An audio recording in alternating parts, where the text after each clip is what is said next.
Hi friends, it's Miracle. Today I'm bringing you a book review about a contemporary novel called A Pure Heart by Raja Hassett.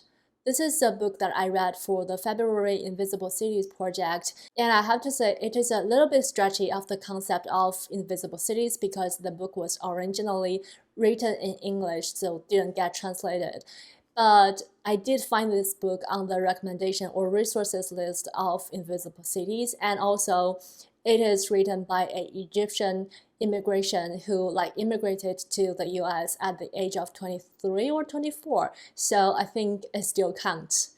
I was really lucky because this is actually the first book that I finished in 2021 and I really liked it. Initially, I gave this book 5 out of 5 stars, but now I'm changing it to 4 stars because by reviewing this book and rethinking about the plots and the characters, I did remember some flaws that I was struggling while I was reading it. And also, I tend to overrate a book when I came back to reading after a long period of hiatus. So that's why I changed my rating to 4 stars, but it's still a solid, very good 4 star for me. In this book, we follow a pair of sisters, Rose and Camilla, who grew up in Cairo, Egypt.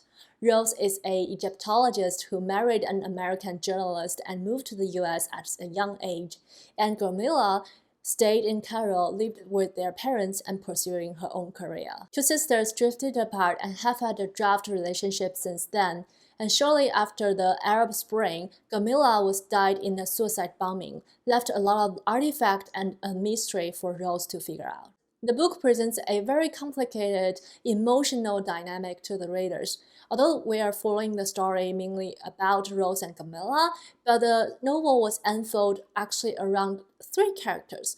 Each of them have different experiences and different thoughts towards the same thing. Their confusion, misunderstanding, sadness, helplessness, and anger mixed in with the grieving that they had at the beginning of the book because Camilla already died in the first chapter. And having set out 2 countries, Egypt and the US, add the complexity to the story. To me, although this book is not very long, it is a great introduction of Egyptian and Muslim culture and their recent activities in the Middle East.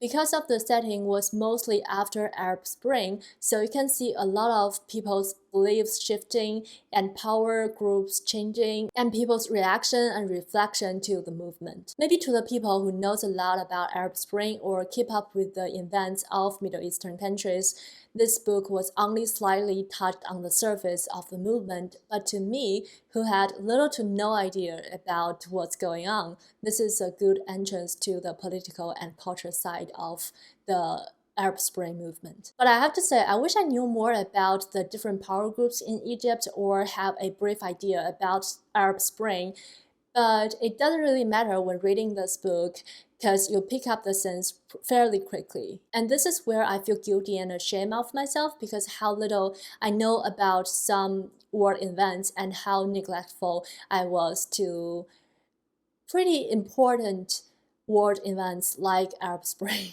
One little chapter that specifically caught my eye is when the local people in Cairo reacted to a piece of newspaper that written by an American journalist. It precisely shows you no matter how people are suffering from their day-to-day life due to the political environment, they still think or they still want to present their nation as a harmonious and a wholesome country, especially to the outsiders or to the overseas people. As a Chinese, I see things like this occur in China many times when people don't really talk about negatively about their home or hometown, although they may just really struggling. I have always thought this is a more conservative side of Chinese culture, but seeing this in a book that talking about Egypt or Egyptian culture makes me think maybe it's just a universal thing. Another thing that connects me with the book is the immigration aspect of the story, both from Rose's own story and the immigrants that we met through her eyes. The nostalgia of the hometown, the different identity that one needs to build in the new country as well as in their home country, and the expectations about the future. And I like how it shows that people who live in their own countries sees these immigrants. I relate deeply to this paragraph. It must be hard for anyone to imagine to choose to leave a place you love so much. but I think people who moved away usually thinking more about the destination than they do about the place they leave behind. It is like chasing a dream. You just don't look back until much later. At least that's how it was with me. Onto the things that I didn't enjoy that much in this book.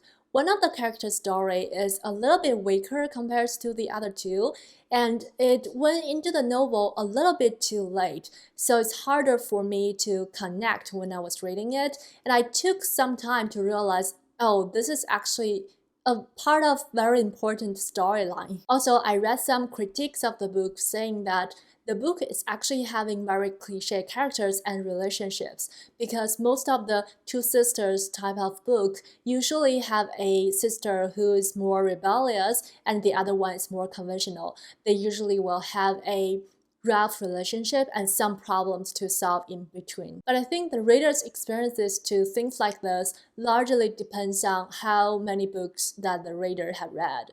To me, I have just came back to reading after almost a year of hiatus. I really liked it and it wasn't a cliche to me or yet, so I really enjoyed the book. But one thing that makes me think a lot is, like the book Adjust, am I reading this book from an overseas reader's perspective, or if the book was about my hometown and the events happened in my world, will I still think that is authentic?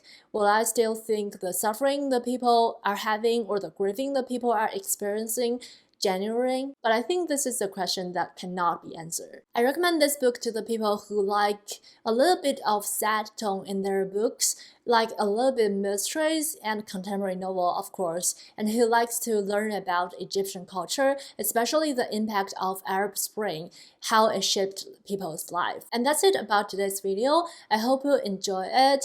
Let me know any of the thoughts about this book in the comment section down below, or tell me one book that you really want to recommend to me to read.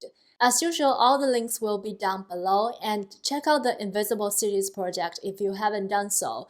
And I wish you happy reading and stay healthy. I'll see you in my next Bookish video. Bye!